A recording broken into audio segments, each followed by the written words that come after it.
I spammed you. Some of you got the email, right? People have looked a couple hours ago. Has anyone gotten the email? Yeah, okay, so the email went out. So I decided, given the schedule we're on, to move the exam to Friday. Boo. Can't please everybody. Someone had said they wanted to leave. I'll make the exam available on Thursday for people that want to take it then. But you got to swear to me that you're actually leaving, because I don't want to get into this issue of you could pass it on to your buddies, okay? So I shouldn't even have made that as a general announcement. But the cat's out of the bag. But I'll grill you if you come in. In other words, don't do it. You're not allowed to do it Thursday unless you're actually leaving town. Or maybe you'll do it early on Friday. And then I'm going to move the homework to Wednesday, just because we're moving a little bit slow, and I don't want... I think maybe after today's lecture, we will have covered what's on the homework, but it's just getting kind of tight, so I'd rather just move it. Okay? And we'll definitely have a review session, presumably Thursday night. All right. So last time, we were discussing a particle striking a barrier. And in my notes I have that we basically wrote down okay, so E is greater than U0, where U0 is the potential in region 2, where x is greater than 0, and here U equals 0, right? And this is region 1. And so we say psi in region 1 is A e to the I kx plus B e to the minus I kx, or k is the square root of 2m over h bar squared E. And in region 2, we have C e to the I, I'm going to call it K prime x. I'm not sure what I called it last time. I might have said K1 and K2, but I'd rather use K and K prime. K prime is the square root of 2m over h bar squared E minus U0. Now you should not memorize that sort of thing. You should be very, very fast at deriving that sort of thing. I mean, in fact, I am deriving it as I go. I'm not looking at my notes. It's just that I've done it so many times, I know how that works out. Okay? Do not get fooled into just writing it down. Just make sure you can derive it. It's pretty straightforward to realize that that's a solution to the Schrodinger's equation. I mean, I've said this before, but I'm going to bore you by saying it again. Don't skip being able, the work it takes to be able to solve these that quickly, okay? Those are solutions. But the more interesting thing I want to say here, and I said it Wednesday, but in this region I expect I might get reflection, and this will be the input wave. In C, in this region I'm not going to accept, I'm not going to think about a wave coming back because there's nothing to send the wave back, but I will have a wave possibly going to the right. Okay, so that's what I'd said last time, right? That's where we stopped. Okay, so now the other thing that has to happen is we have to have boundary conditions just like we talked about in detail for the particle stuck in a finite potential. So my boundary conditions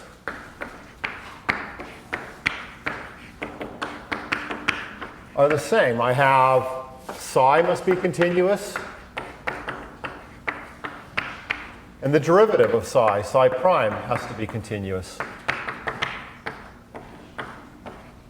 Okay? So psi being continuous is straightforward. There's only the boundary at x equals, there's only the boundary at x equals 0 there. And psi 1 at 0 is a plus b. This is psi 1 at 0. right? It is equal to a plus b because it's a e to the I k 0. And then that's got to equal c, which is equal to psi 2 at 0. All right? Psi prime continuous. Here I'll write it out a little more explicitly. So let's take the derivative of psi 1 prime.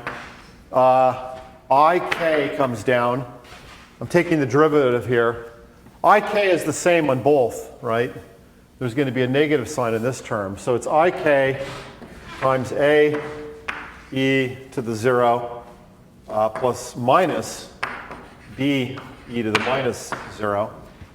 I'll just write these e's, but those, of course, are both just 1. Equals psi 2. Well, let me take the derivative. It's Ik prime c, which is equal to psi 2 prime at 0. Right? Straightforward.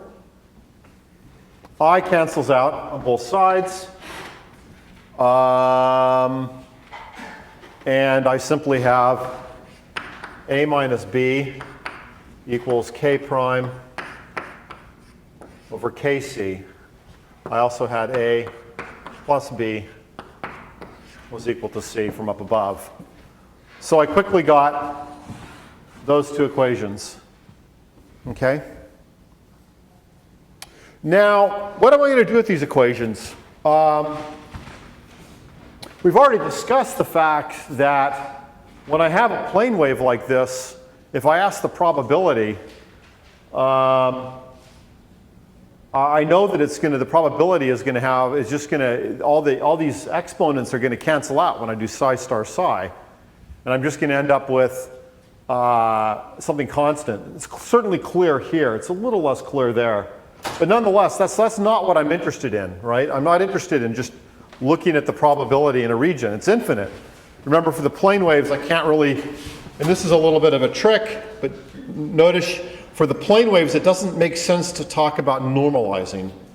I can't normalize the input wave because the input wave is over all space, and I can't divide by 1 over somehow the length of it, right? So I don't want to talk that way. I want to think a little differently. These waves, remember I talked last time how it's a moving wave, right? Because it's say just the a term is e to the ikx, and it's times the time part, which is e to the I minus I omega t. So that was just a plane wave moving to the left. So these are moving waves, and I want to think of them as, well, the language we use is a flux, okay? These waves, these plane waves,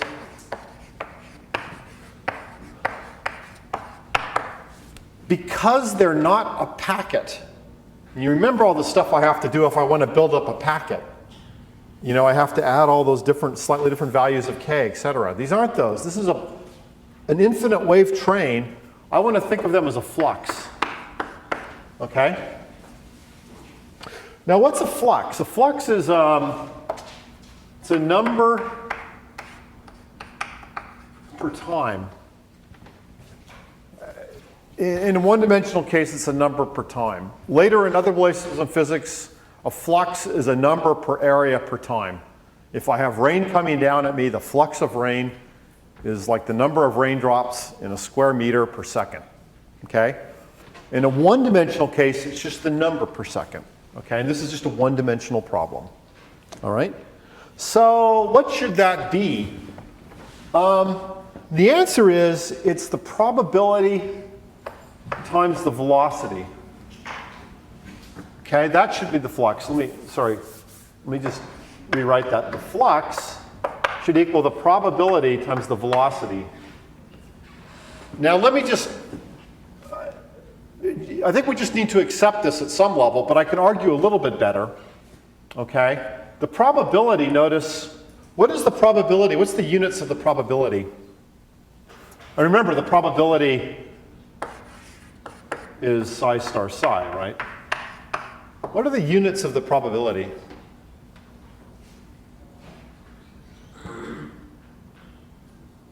No one? Huh? Yeah. I mean, there's a couple ways you can think about it. One is you might remember that this was the solution to the particle in a box, okay, where the normalization was root 2 over L. The other way is, remember, a real probability that I can deal with as a unitless thing, that was unitless. That's like a number like 0.1. It's percentage. Percentage is unitless. And I had to multiply it by a slice of length in x. So this has to have dimensions of 1 over L. So now this construction then has dimensions of 1 over L, and velocity is length per time. So this is 1 over time. So it has at least the right behavior, okay? And you could also believe if somehow the probability is representing the probability of a particle being there, if there's more of, if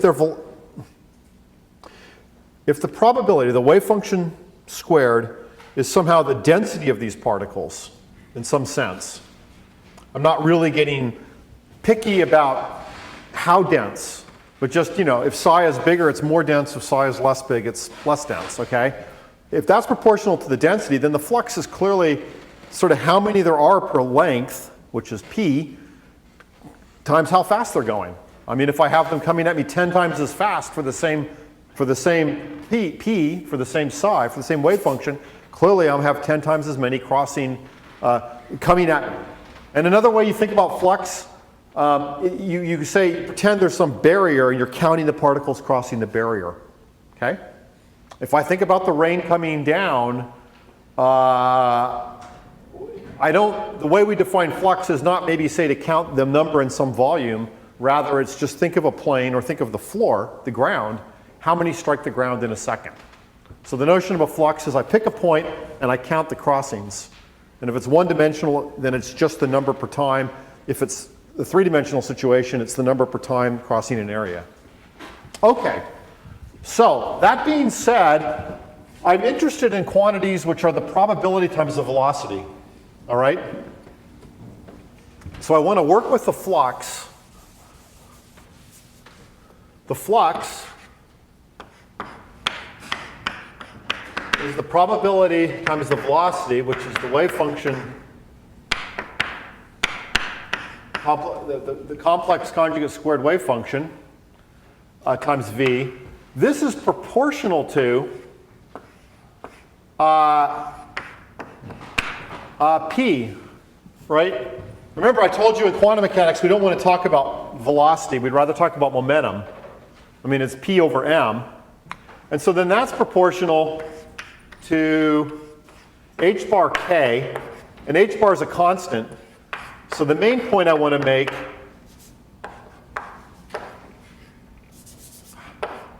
is that the flux is proportional to psi star psi times k. And that's what I want to work with. Okay? So k is proportional to velocity. It's as simple as that. And I want to ask two questions. I have these waves hitting this barrier. Just by setting up with this, this, and this, I've said, well, they're either going to go backwards, which is b being non-zero, or they're going to go forwards, which is c being non-zero. The language for that is the transmitted or the reflected. Okay? And the reflection should be, it's the flux back divided by the flux incident. So that's just k. The back is b star b. And in is k a star a. Right? And so that's r. And this is an exact formula I'm going to use. Okay? Okay, so I need to examine this, and I've got that.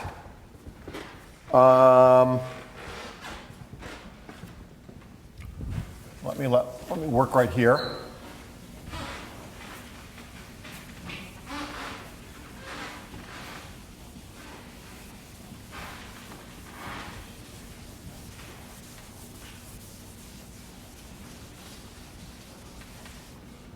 Oh, that's the reflection. Before I find this by solving for A and B, the other thing I'd be interested in is the transmission, and that's K prime C star C over K A star A. Okay? Oh, and obviously K cancels out here, but I wanted to write it down just to be explicit, right?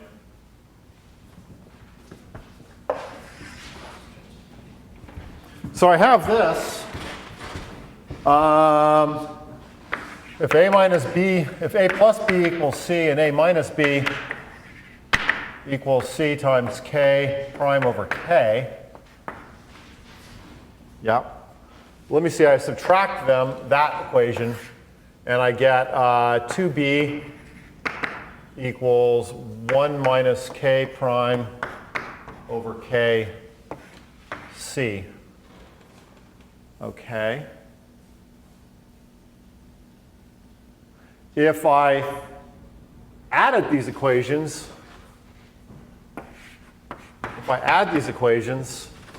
I get 2A equals 1 plus K prime over K C. So therefore C equals 2 over 1 plus K prime over K times A. And then plugging this into here, 2B equals 1 minus K prime over K. C is 2A over that denominator, 1 plus K prime over K.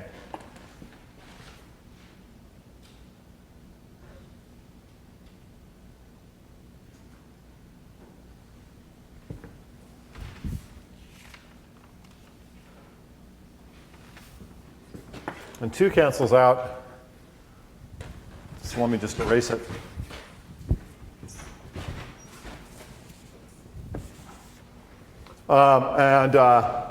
I make this a bit tidier by multiplying top and bottom by K.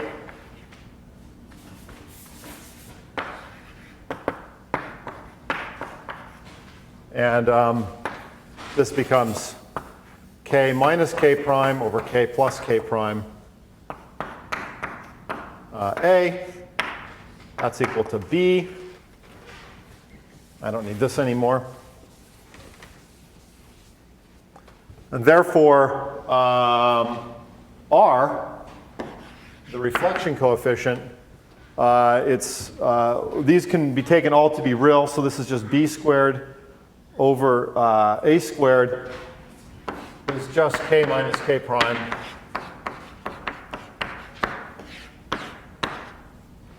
Okay, right, because it's just B star B over A star A. And the transmission, which is K prime over K, since all these are just real, I'll write C star C as C squared. C was this, so this is 4 K prime over K. 1 plus K prime over K squared. I'll multiply this top and bottom by K, and then this K will go through in the denominator just to tidy it up a bit, and I get 4K K prime over K plus K prime squared. All right? And that's what we have.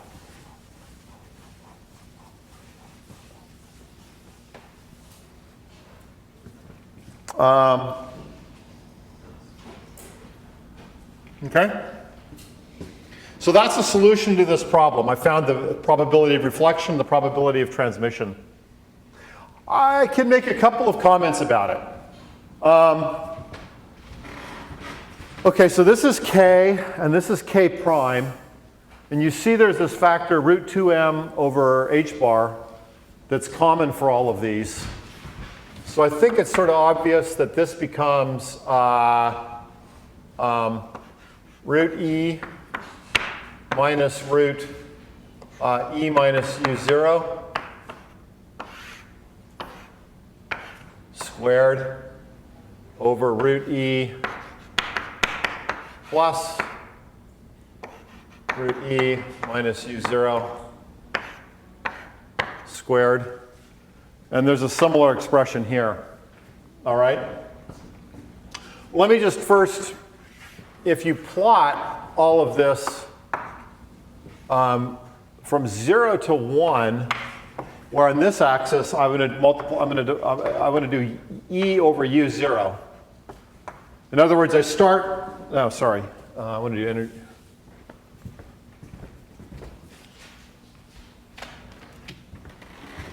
I'm going to do that a little differently.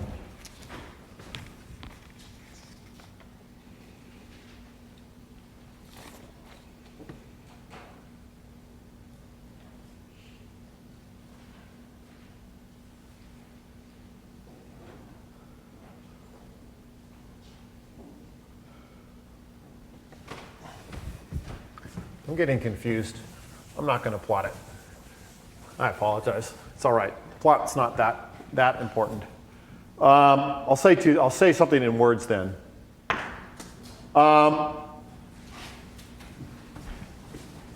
If E is about equal to 0, then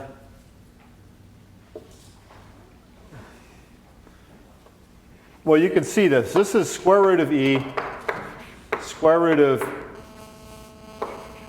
E minus U0 over square root of E plus E minus U0 squared, and the 4 still goes around. In fact, that's not about, that's an exact equality. Again, just multiplying through, taking the full expressions, and then dividing out the common factor. All right. If E is 0, T is 0. If E goes to 0, T goes to 0. In other words, if I'm a particle coming along and I hit an infinitely, I don't mean that. That's what I mean. If E minus U0 goes to 0,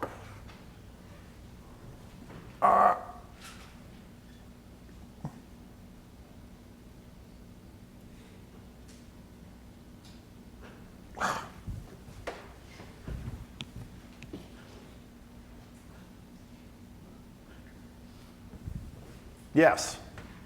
I'm not considering E goes to 0. That's why I was confused. I'm sorry, I was confused. I'm only considering the energy greater than U0. Now I've unconfused myself. Okay, I apologize. So the transmission, if the energy is greater than U0, if energy is just about equal to U0, just a teeny bit above, the transmission goes to 0 as the energy just drops down to U0. So that's that makes sense classically. If I hit this barrier, you know, if I have a lot of energy compared to U0, then the process just goes. And in fact, if E is really big compared to U0, look at this. This term is equal to that term just about. If E goes off to infinity, okay, the reflection goes to 0 because this this term minus that term is essentially 0. Okay, so no big surprises. This is a process that just goes depending on where the energy was just barely above the threshold or much above the threshold. There's another important point, which is that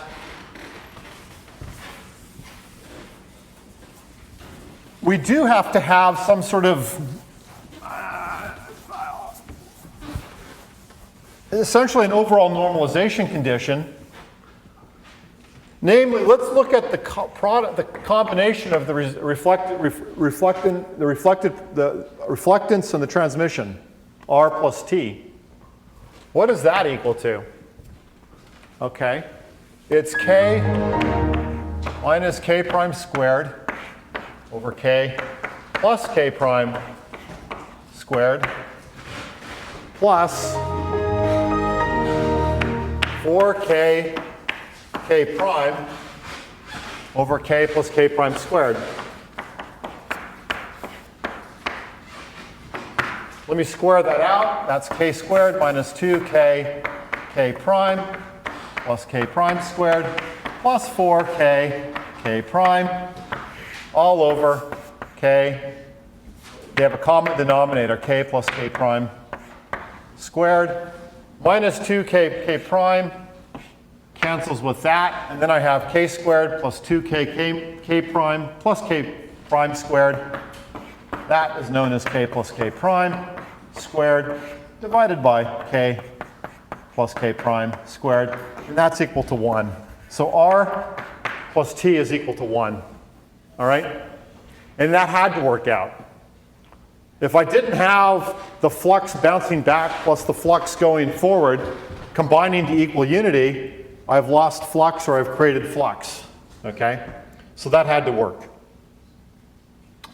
All right.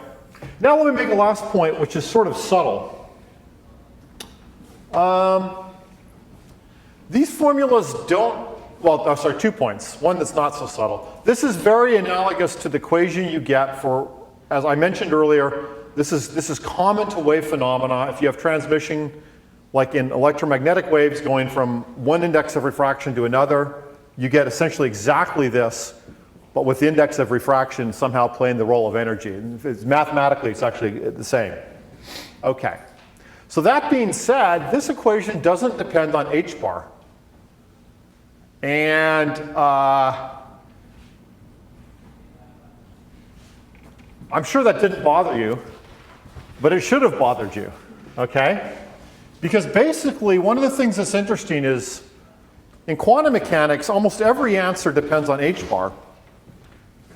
And in particular, in the quantum mechanical system, you should compare something that is classical to some new quantity that involves h bar.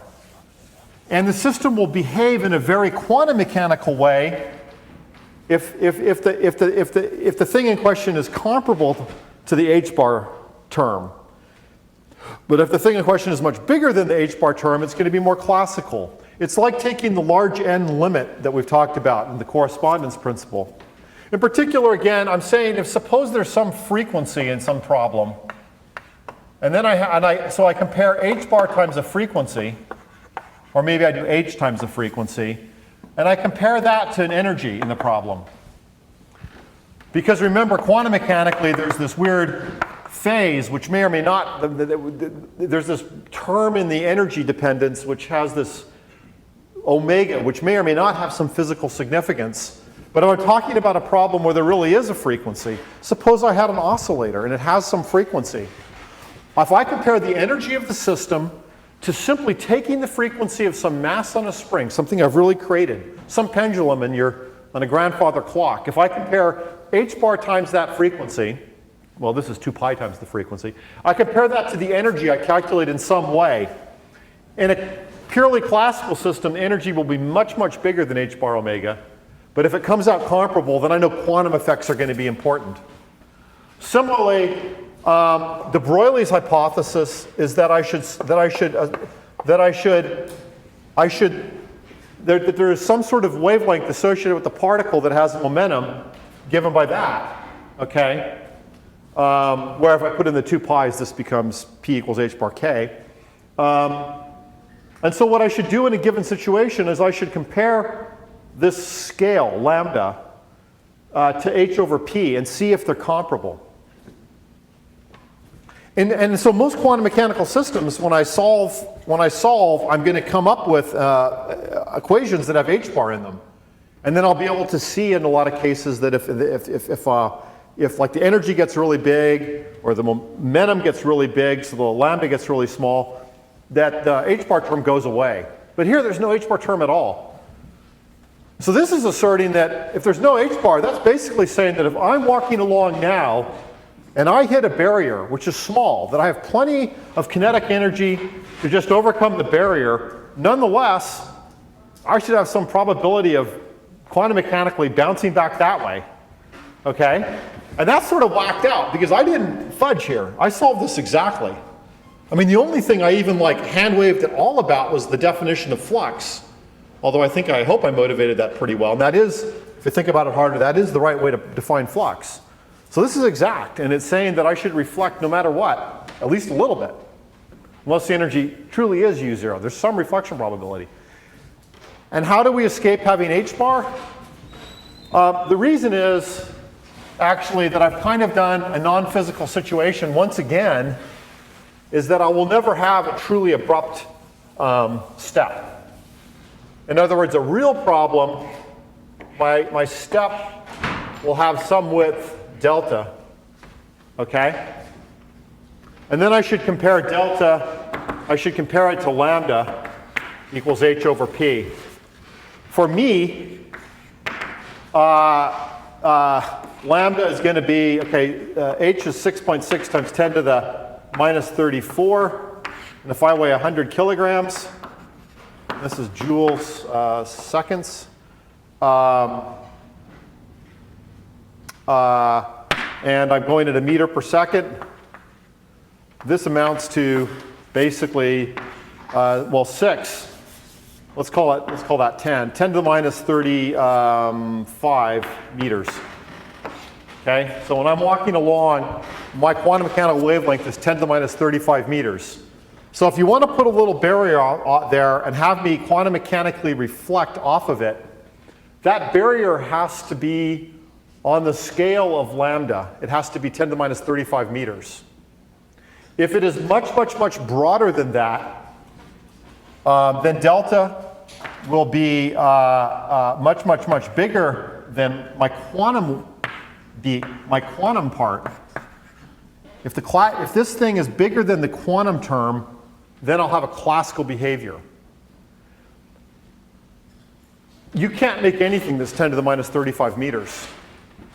Do you know how big's a nucleus? You guys know?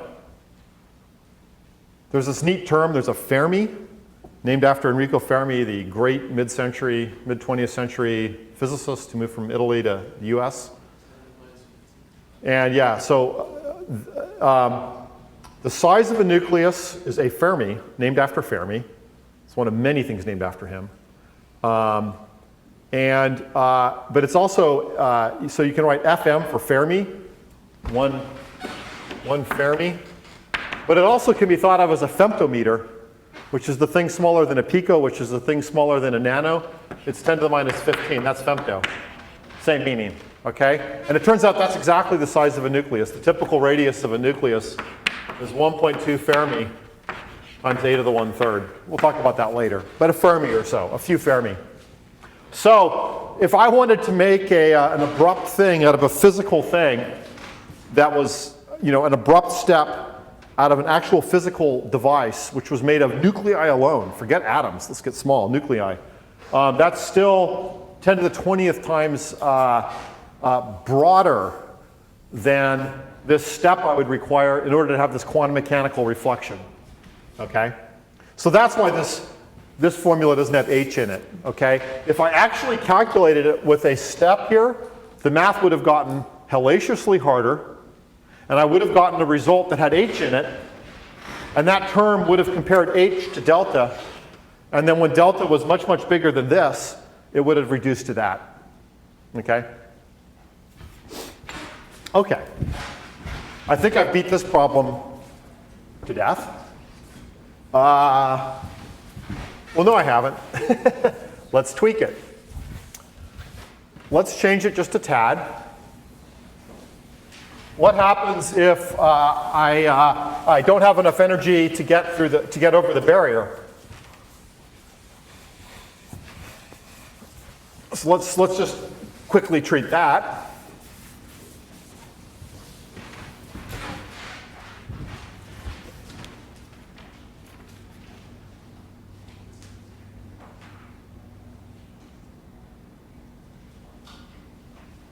Okay. What if I just treat the problem with U0 up here, sorry, but the energy less than U0. where this is x, and that's 0. And once again, region 1, region 2, psi 1, I ought to have e to the ikx plus b e to the minus ikx, where k equals the square root of 2m over h bar squared e, just like before. But now in region 2, right, I don't have that type of solution. I have to have the exponential with no complex, no I in it solution, right? Because e being less than u0, I'm going to get the flipped sign in my Schrodinger equation. I'm not going to solve that because I did that before, all right? But don't skip steps if you're doing this. If you're doing a homework with this, write it out, solve the Schrodinger equation, and you get solutions of that form.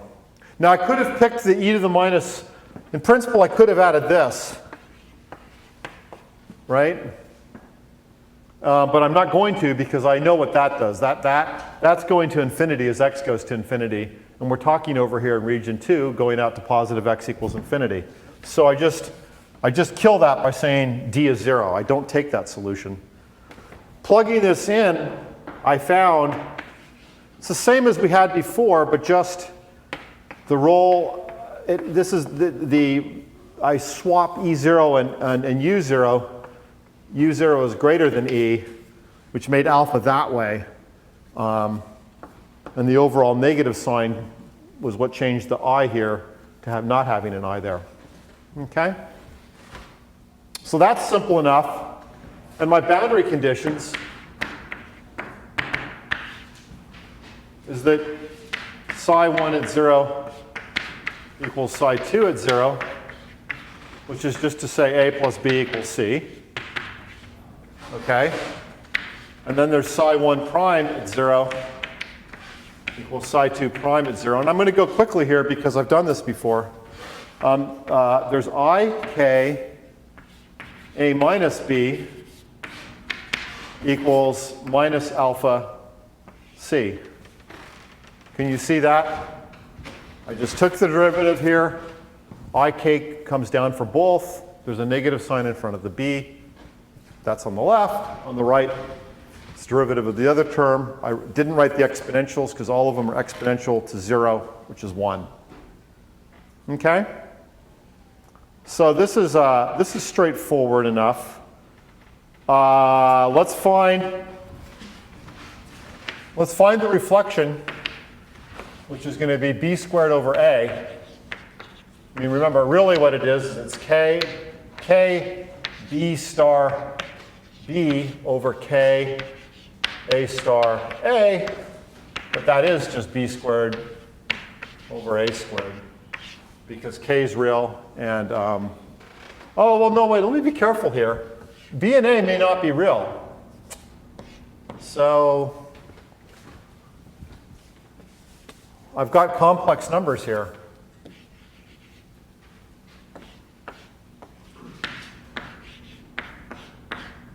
I went too fast, right? Notice that I've got an IK floating around. All right, but let me just find that. I don't really expect there to be transmission. What is the meaning of transmission? I don't have a plane wave over on the right, so I'm not going to write down a transmission term. I'm just going to write down a reflection term. In fact, what do you think the reflection term should be? It better be 1. Okay, but let's just do it. C is a plus b, so this is minus alpha a plus b.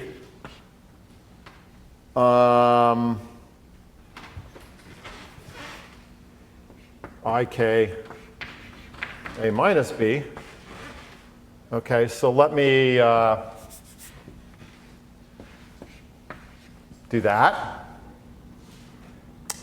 So I'm going to pull this.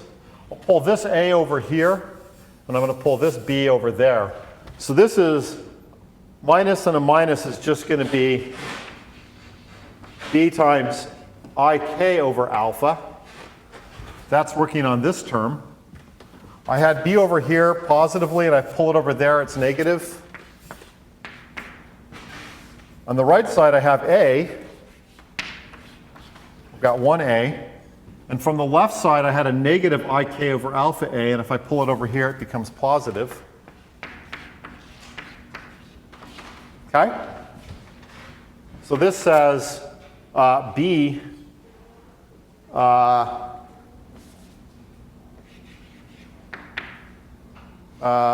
equals, let's write it this way, ik over alpha plus 1 over ik over alpha minus 1, and that's times A.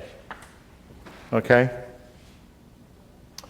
So this beast, B star B over A star A, yuck, minus ik over alpha plus 1, that's B star times ik over alpha plus 1.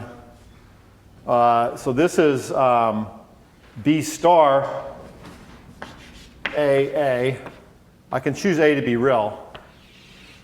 And the denominator, the star is minus ik over alpha minus 1. And the non-star is ik over alpha minus 1. Okay? Or I don't have to say that A is real. Without loss of generality, I could have just said this times that was B star, this times that is B, and then I'm dividing by A star A in the denominator there, so these go away. This is just 1. It's kind of messy, but just stare at it a second. This is ik alpha plus 1.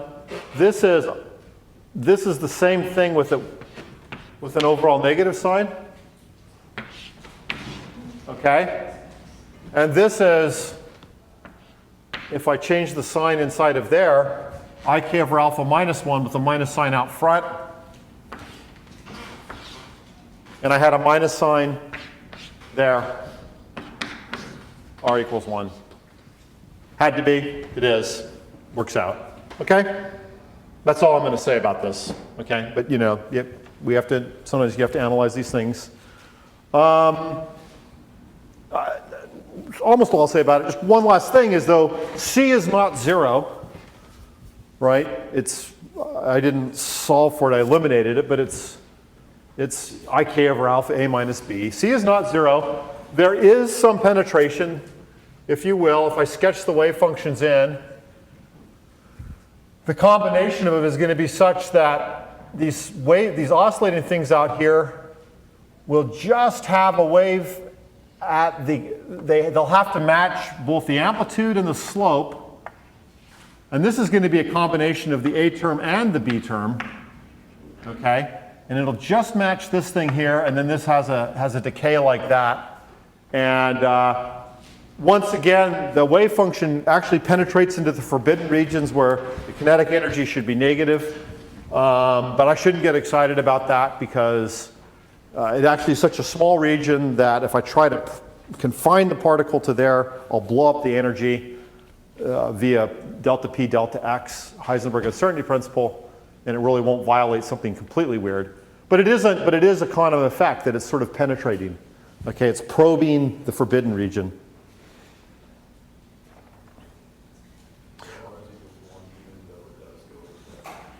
R is equal to 1 even though it does go into this. Yeah, that's an interesting point, isn't it? Right? Because C was, I mean, just C isn't 0. Nothing made C 0 here. I didn't use C being 0 or something to solve this. I just simply plugged and chugged and plugged and chugged, and I found that R was 1. But it does stand to reason. Look, just because the wave function can penetrate a little bit, overall I had an input wave and an output wave. And right, because I mean, it wasn't going to make sense to talk about a flux over here. The wave function was dying out over here. And so if I asked you the probability that the particle was here, there is some finite probability. But what if I said, what's the probability the particle is out at, 1,000 times 1 over alpha? And the answer is, then the probability is 0.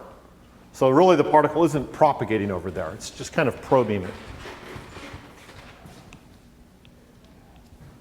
Okay? All right, so now let's examine a more interesting case.